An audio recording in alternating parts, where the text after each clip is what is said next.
प्रिय छात्रों, पिछली कक्षा में हमने परिमेय संख्या से जुड़ी कुछ मुख्य बातों का अध्ययन किया था। आइए क्लास नंबर 2 में कुछ और मुख्य बातों का अध्ययन कर लेते हैं। भिन्न भिन्न एक ऐसी संख्या है जो किसी संपूर्ण चीज का कोई भाग निरूपित करती है, जैसे 1/4, 3/8 व 4/9। जैसे अगर आपके घर एक सेब आया है और उस सेब के 4 हिस्से हुए हैं और उन 4 हिस्सों में से आपको एक हिस्सा मिलता है, तो आप कहते हैं कि मुझे 1/4 हिस्सा प्राप्त हुआ है, या उस सेब का 1/4 हिस्सा आपको मिला है। उस 1/4 को हम इस प्रकार लिखते हैं कि एक हिस्सा मिला है 4 हिस्सों में से, अतः 1/4 एक भिन्न है जहाँ एक अंश है इस भिन्न का और 4 इस भिन्न का हर है। ठीक है। पॉइंट नंबर 2 में है परिमेय संख्या ऐसी संख्या जिसे P/Q के रूप में लिखा जा सकता है, जहाँ Q का मान बराबर नहीं है 0 के, अर्थात जहाँ हर का मान कभी भी 0 नहीं होना चाहिए, चाहे अंश का मान 0 हो या ना हो, इससे कोई दिक्कत नहीं है, लेकिन हर का मान 0 नहीं होना चाहिए। जहाँ P व Q पूर्णांक है। पूर्णांकों के बारे में पिछली कक्षा में आपको अध्ययन कराया गया था। पूर्णांक 2 प्रकार के थे, एक धनात्मक और एक ऋणात्मक। 0 न तो धनात्मक पूर्णांक है और न ही ऋणात्मक, लेकिन 0 भी एक पूर्णांक होता है। देखिए परिमेय संख्याएं कैसी होती हैं। परिमेय संख्याएं जैसे 4/6, -8/5, 0/6, -3/-4। आगे पॉइंट नंबर 1 अगले देखते हैं कि भिन्न व परिमेय संख्या में क्या अंतर होता है, क्योंकि देखो ये भी अंश बटे हर के रूप में लिखी जाती है और भिन्न भी अंश बटे हर के रूप में लिखी जाती है। तो इनके बीच में अंतर क्या होता है, उस अंतर को जान लेते हैं। देखिए पॉइंट नंबर 1, भिन्न का मान हमेशा कैसा होता है, धनात्मक होता है, अर्थात भिन्न का मान हमेशा ही धनात्मक होगा, लेकिन परिमेय संख्या धनात्मक व ऋणात्मक दोनों हो सकती है। जैसे यहाँ देखिए, यहाँ परिमेय संख्या का मान ऋणात्मक है और यहाँ परिमेय संख्या का मान धनात्मक है। और यहाँ देखिए जो ये भिन्न है, भिन्न के मान, ये 3 जो मान दिए हैं, मैंने जो उदाहरण दिए हैं आपको, इन तीनों के मान यहाँ पर धनात्मक है, इसलिए भिन्न हमेशा धनात्मक होती है, लेकिन परिमेय संख्या धनात्मक व ऋणात्मक दोनों हो सकती है।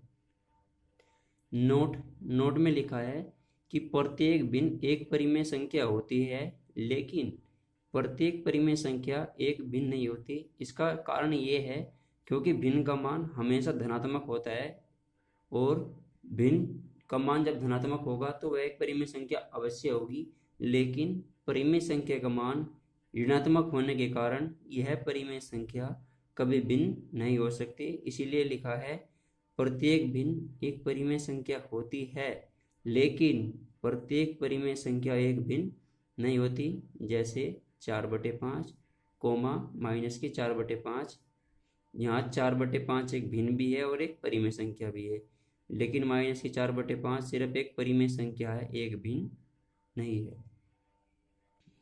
आइए कुछ और मुख्य बातों का अध्ययन कर लेते हैं।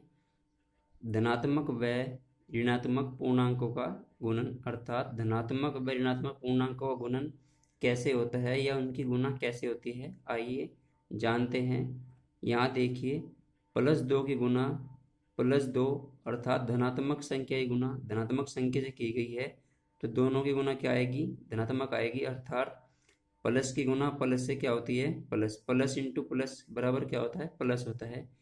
लेकिन जब प्लस की गुणा माइनस से होती है, तो प्लस की गुणा जब माइनस से होगी तो क्या आएगा, माइनस। अर्थात एक धनात्मक संख्या की गुणा एक ऋणात्मक संख्या से की जाती है, या एक धनात्मक पूर्णांक की गुणा एक ऋणात्मक पूर्णांक से की जाती है, तो क्या आता है, उसका आंसर क्या में आएगा, उसका आंसर आता है, आंसर में माइनस का चिन्ह आता है। अर्थात प्लस की गुणा अगर माइनस से होती है, अगर प्लस की संख्या की गुणा माइनस की संख्या से होती है, तो आता है माइनस का चिन्ह। इसी प्रकार जब एक माइनस की संख्या की गुणा एक दूसरी माइनस की संख्या के साथ गुना आती है तो चिन्ह का एक आता है प्लस का। यहाँ माइनस की गुना माइनस से आती है तो चिन्ह का एक आएगा आंसर में प्लस का। यहाँ देखिए -2 की गुना की गई है -2 से, तो इसका उत्तर में क्या प्राप्त हुआ है प्लस के 4। आगे अगर एक संख्या माइनस की हो और दूसरी संख्या प्लस की हो तो उन दोनों की गुना क्या आती है। यहाँ ये चिन्ह प्लस का रख गया है, इसे देख लेना थोड़ा, ये चिन्ह यहाँ पे गुना का ही है। जब -2 की संख्या की गुना +2 से की जाती है तब भी -2 की गुना +2 से आएगी -4। जैसे देखो यहाँ पे है माइनस की गुना प्लस से होगी तो भी माइनस, और प्लस की गुना माइनस से होगी तब भी माइनस। अतः इन दोनों में कोई भी अंतर नहीं है, कोई संख्या आगे पीछे प्लस या ऋणात्मक की लिखी हुई आंसर पर कोई प्रभाव नहीं पड़ता। पॉइंट नंबर 2, धनात्मक व ऋणात्मक पूर्णांकों का जोड़ व घटाना। यहाँ देखिए +2 में हमने जोड़ा है +2 को, तो देखिए इस प्लस की गुना इस प्लस से क्या आएगी, प्लस की गुना प्लस से आती है हमेशा प्लस, तो इस 2 में इस 2 को प्लस की गुना प्लस, कई दोनों का चिन्ह की गुना होकर प्लस का चिन्ह अकेला आ जाएगा और ये 2 यहाँ पे आ जाएगा और 2 और 2 जुड़ के हो जाएंगे 4। लेकिन जब हम एक धनात्मक संख्या में एक ऋणात्मक संख्या को जोड़ते हैं तो देखिए कैसे होगा, इस प्लस की गुना इस माइनस से होगी और प्लस की गुना माइनस से क्या थी, देखो यहाँ पे प्लस की गुना माइनस से थी माइनस, तो इन दोनों चिन्हों के स्थान पर एक चिन्ह आ जाएगा, वो चिन्ह आएगा माइनस का, और प्लस के 2 यहाँ पे लिखे जाएंगे ऐसे कैसे, और ये 4 यहाँ पे आ जाएंगे चिन्ह के बाद में, तो ये हो जाएगा 2 - 4। अब इसका हल हम आगे ऐसे देखेंगे, हम यहाँ यह पता करेंगे कि 4 व 2 में कौन सी संख्या बड़ी है। हम सभी जानते हैं कि 4 का मान 2 से बड़ा होता है। 4 2 से कितना बड़ा होता है, 4 2 से 2 बड़ा होता है। अब हम ये देखेंगे जो संख्या बड़ी थी जिसका मान बड़ा था वह किस चिन्ह की थी, तो देखियो यहाँ पर देखो 4 यहाँ पर माइनस का था, इसलिए आंसर में -2 बच जाएगा। इसी प्रकार पॉइंट नंबर 3 में एक धनात्मक संख्या है +8, इसमें जोड़ा गया है -6। तो प्लस की गुना जब माइनस से होगी जैसे ऊपर हुई थी ऐसे यहाँ प्लस की गुना जब माइनस से होगी तो चिन्ह आएगा माइनस का, और +8 और -6। अब यहाँ हम यह पता करेंगे कि 8 व 6 में कौन सी संख्या बड़ी है। हम सभी जानते हैं कि 8 और 6 में 8 बड़ा है। 8 6 से कितना बड़ा है, 8 6 से 2 बड़ा है, इसका उत्तर आ गया 2। लेकिन ये सही उत्तर नहीं है, हमें यह पता करना होगा कि यहाँ चिन्ह प्लस का आएगा या माइनस का। इसका पता तभी लगेगा कि जो 8 था वो प्लस का था या माइनस का था, अर्थात जो बड़ी संख्या थी वह प्लस की थी या माइनस की थी। देखिए यहाँ पे 8 प्लस का था, अतः उत्तर में आएगा प्लस का 2। पॉइंट नंबर 4, यहाँ पर -6 को जोड़ा गया है -8 में, तो प्लस की गुना माइनस से क्या आ जाएगी माइनस, और यहाँ -6 में प्लस माइनस की जगह पे चिन्ह आ जाएगा, चिन्ह आ जाएगा माइनस का, और -6 में जुड़े -6 और -8 जुड़े कितने हो जाएंगे, -6 और -8 हो जाएंगे -14। जैसे यहाँ पर 2 और 2 जुड़ के 4 हुए थे, ऐसे यहाँ पर -6 और -8 जुड़कर हो जाएंगे -14। ठीक है।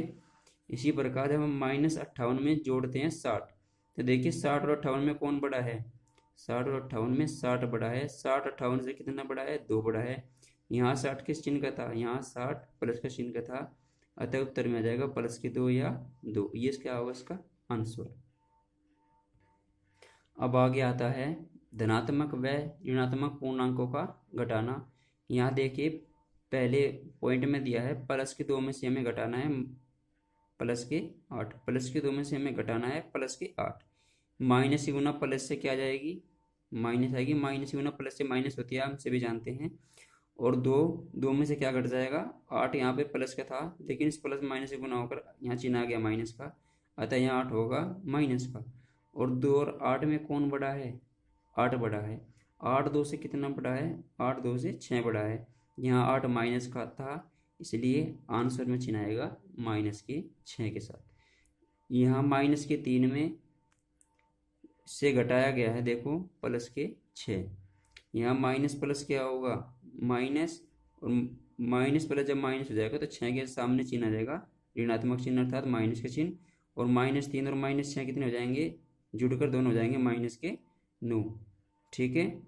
आगे -8 में से अगर हम घटाते हैं -6 तो माइनस माइनस की गुना होने पर क्या हो जाएगा, प्लस हो जाएगा, और -8 में जुड़ जाएंगे +6। अब यहाँ हम देखेंगे कि 8 और 6 में कौन बड़ा है। 8 और 6 में 8 बड़ा है, 8 6 से 2 बड़ा है, और 8 का चिन्ह ऋणात्मक है, इसलिए उत्तर आएगा -2। इसी प्रकार प्लस के 9 में से हम घटाएंगे -3, प्लस के 9 में से घटाएंगे क्या, -3, तो माइनस माइनस हो जाएगा प्लस, और 9 और 3 में जुड़ के हो जाएंगे 12। ये आ जाएगा इसका उत्तर। तो ये सब आपको जो चीज़ें अब तक आपको समझाई गई हैं, इन सभी का आपको अच्छे से अध्ययन करना है, क्योंकि जब आपकी प्रश्नावली पहले की शुरू की जाएगी तब आपको इन सभी चीज़ों का ज्ञान होना आवश्यक है, क्योंकि अगर आपको इन चीज़ों का ज्ञान नहीं होगा तो आप प्रश्न को अच्छे से समझ नहीं पाएंगे। जिस प्रकार पिछली प्रिय छात्रों, अभी आपको मैंने पूर्णांकों को जोड़ना सिखाया है। जिस प्रकार पूर्णांकों को जोड़ा जाता है उसी प्रकार परिमेय संख्याओं को भी जोड़ा जाता है। अतः परिमेय संख्याओं पर जो संक्रियाएं हैं उसमें पहला टॉपिक है परिमेय संख्याओं का योग। यहाँ देखिए, परिमेय संख्या 2/5 में हमें जोड़ना है 3/5। यहाँ पर अंश 2 है, यहाँ पर हर 5 है, यहाँ पे अंश 3 है और यहाँ पर हर 5 है। हम देखते हैं दोनों परिमेय संख्याओं के हर जो हैं वे 5 हैं और दोनों ही बराबर हैं, अतः इन दोनों परिमेय संख्याओं को आसानी से जोड़ा जा सकता है। यहाँ देखिए 3 और 2 हो जाएंगे 5, और दोनों के हर समान है, इसके बटे में 5 है और इसके बटे में 5 है, तो इसके 5 के बटे में आ जाएगा 5, और 5 को 5 से डिवाइड करने पर आ जाएगा 1। ये इसका क्या आ जाएगा, आंसर। इसी प्रकार जब हम जोड़ते हैं -3/5 में, -3/5 में हम जोड़ते हैं 2/5। यहाँ हम देखते हैं कि दोनों परिमेय संख्याओं के हर तो बराबर हैं, लेकिन अंश जो है अलग अलग चिन्हों के हैं, तो हम इन्हें ऐसे ही लिखेंगे। तो हम इन्हें लिख लेते हैं -3 + 2, और इसके बटे में हम लिख देंगे 5। यहाँ 3 और 2 में कौन बड़ा है, यहाँ 3 बड़ा है। 3 2 से कितना बड़ा है, 3 2 से 1 बड़ा है, और 3 का चिन्ह जो है ऋणात्मक है, इसलिए इसका उत्तर होगा -1/5। ये इसका क्या आ जाएगा, आंसर। इसी प्रकार आगे हम जोड़ते हैं -4/6 में +6/6। तो यहाँ देखिए दोनों के हर बराबर हैं, तो दोनों के बटे में समान बटा जाएगा और उसके बटे में आ जाएगा 6।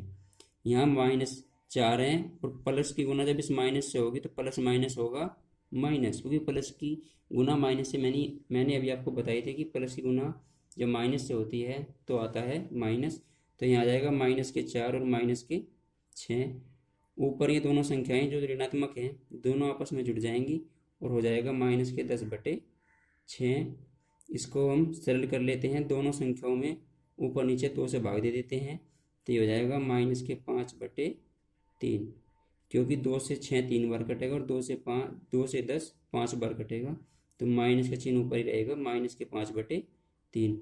सरलतम रूप में आप एक बात का ध्यान रखेंगे कि माइनस का चिन्ह कभी भी हर में नहीं होना चाहिए, वो चाहे तो यहाँ पे होगा और चाहे अंश के बराबर में, ठीक है। इसी प्रकार हम जोड़ते हैं, अब आपकी प्रश्नावली से ले लेते हैं एक सवाल। प्रश्नावली में सवाल नंबर